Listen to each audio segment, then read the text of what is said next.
Look at this. People actually showed up. Thanks for showing up, cool. guys. Hi, guys. Yeah, see, white people showed up. This is Yeah, great. we got some white people. Yeah. That's always tight. That's how you know it's bleeding We through. made it, We you know? made it. Did you guys see me on Colbert last night? Is that why you guys came? Oh, yeah, you okay. did? Sick. Yeah, okay. Tight. Couple people. That was cool. Yeah. You look great. You had a great suit with an eagle in it. Oh, thank you. Yeah, my boys, ESQ Clothing, I got to shout them out in Chicago. Shout out. They hooked it up. Asian hookup. Asians will hook you up all the time. And Boba, shout out to Boba guys out there. Do you Yeah. guys, we'll get it later. They're great. They're hooking me up in like all the book tour events. So I'm doing New York for a week and then LA and then San Francisco. So this is really exciting. This is my first book signing. That's why we don't know what to do. I don't know what's going on. That's why we're confused. Yeah, we're confused. We're just generally That's why we're just confused kind people. of winging it. Did you guys read the book or? It's a good book. If they just bought it, I think they just bought it. That's the thing. Okay, well, it's a good read. They will. It's a quick read. I don't know. They will. Sorry.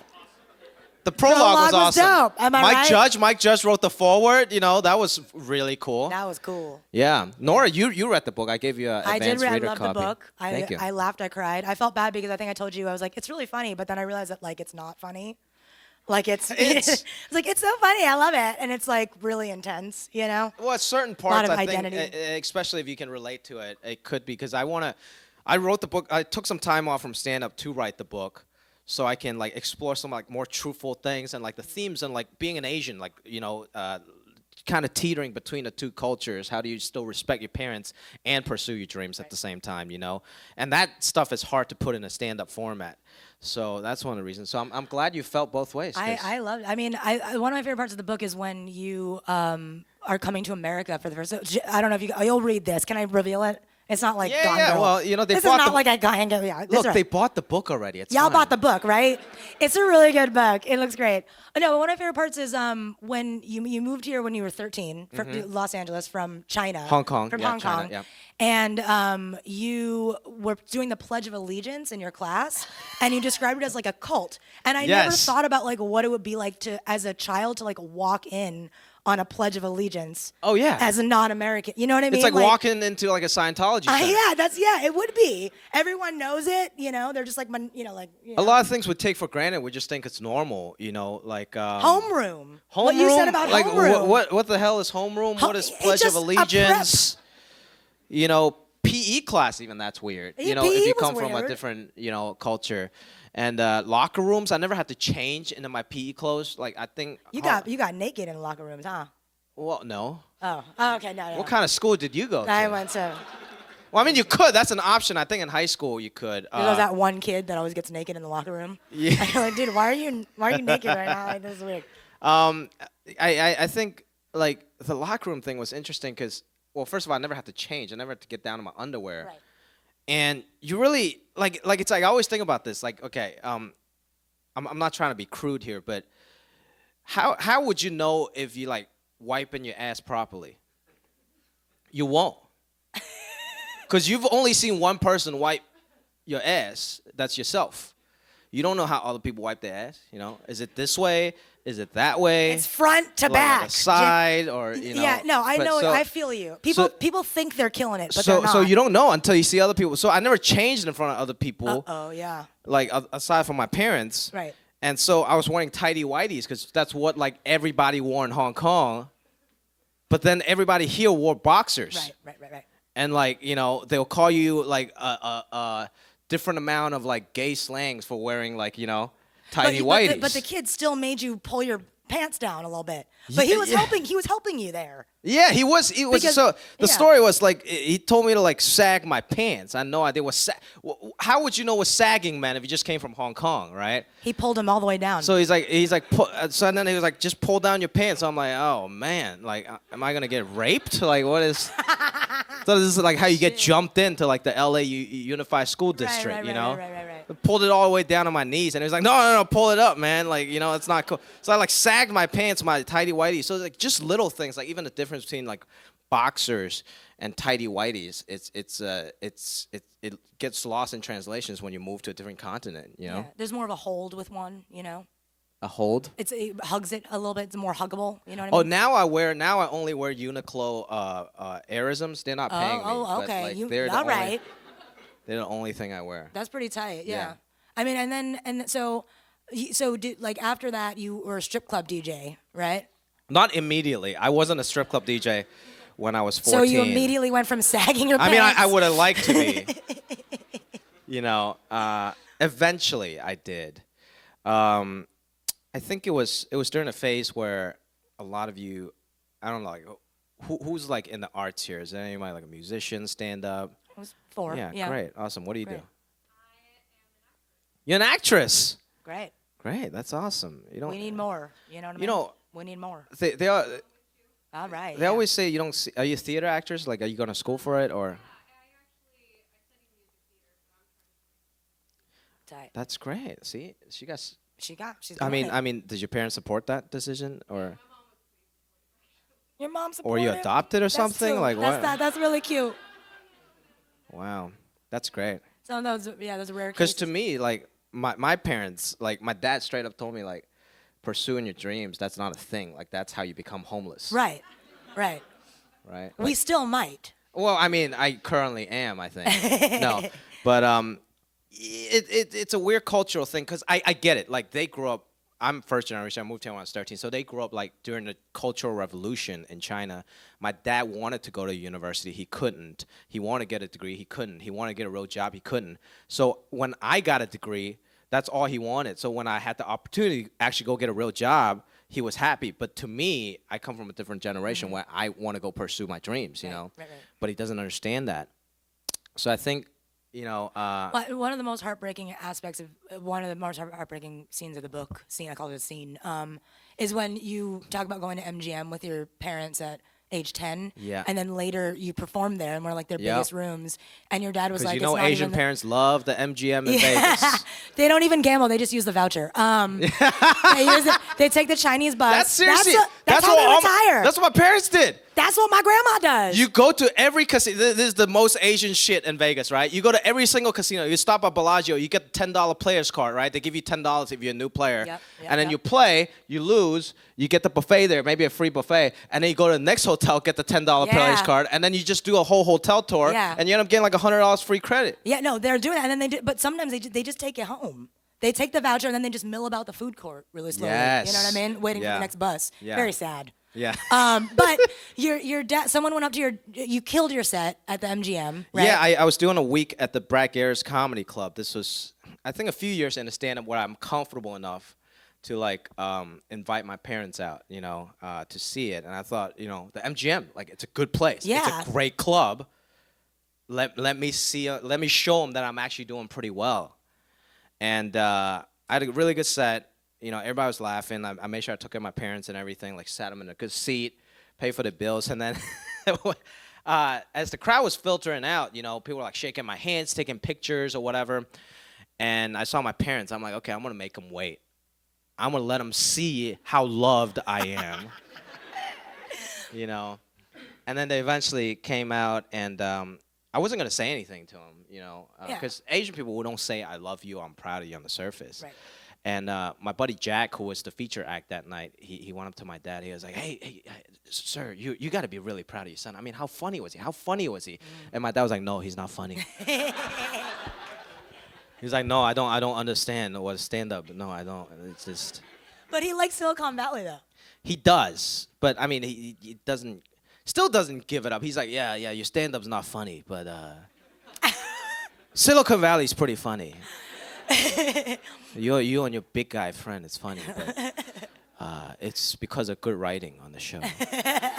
He's still not giving it up fully. It's, I don't know, like how does your parents think about, I mean, my grandma was always super into it, but my dad thought I was going crazy. Right? Yeah, he thought I was hitting like a weird manic episode. Right. Like they think it's a phase that you're gonna snap out of. They think it's like the equivalent of leaving home, going on the road, stripping. Yeah. Working at gas stations. Yeah, they probably got like the incense and like just praying. Being a lot lizard. Yeah, exactly. Oranges and shit, Yeah, they're throwing fruits at you. Yeah. Because they don't even he probably don't even understand rap, right? Like, does he? No, my dad is from Queen. Like he doesn't even speak Chinese. Oh, okay. Yeah, He's hood. Like he's Jim Tan Laundry. He's very. Uh huh. He does like aggressive aggressive exercises, you know? What does that mean? He exercises like aggressively, you know? He really wanted me to be like a meat inspector. See, you were like going to Wait, what? He wanted me to be like, A meat inspector? He never wanted. Was he a meat inspector? No, he wasn't. But he knows that there's like it's kind of like a really dope career, like in terms of benefits, you know. It is. It is, yeah, yeah. And there's a shortage, yeah. So he never wanted me to. Well, now you guys know. Yeah, and air traffic controller is the highest suicide rate, but very high entry level pay. So. What are we talking about? 6 figures or? I'm talking about like 80, 85 That's entry. nice. So he Wow. really wanted me to become an air traffic controller at JFK, and I was like, yeah, I could be tight. Yeah, we don't care about suicide rates. But it has a really high suicide rate, and yeah, like a proctologist, like the assistant to a proctologist, you know. Like it was never like go to You're med the one school. spreading it, like Yeah, while I'm the doctor one goes icing in. it. I'm like icing it. Oh my god. You know, I take a picture. But yeah, he never But wanted me to go to. that's all like that's all parents want, is practical stuff that you can be safe and make money. I don't think my dad was like literally against the arts. I think if he could have made it, he wanted to be an artist They just too, like right? when they die, they just want you to be happy, like taken care of. Yes, exactly. They want you to be taken care of. Right. And I think the fear was like when I started doing stand-up, because I turned down an internship in at Smith Barney, which is like a pretty high-end financial firm. You guys would know. Like to do stand-up, you know, and he doesn't get it because like if he got a job offer when he was like 22 to go work at Smith Barney, he'd be like over the moon, you know what I mean? Hell yeah, I would be. I would do it right now. If they offer me just as a bookkeeper, I would do it. That's like a baller ass firm for like an internship, you know. Nor are you a movie star? Okay? I know, you know, we'll see. So, well, of course, when we shot Crazy Rich Asians, we should talk more about that. Yeah.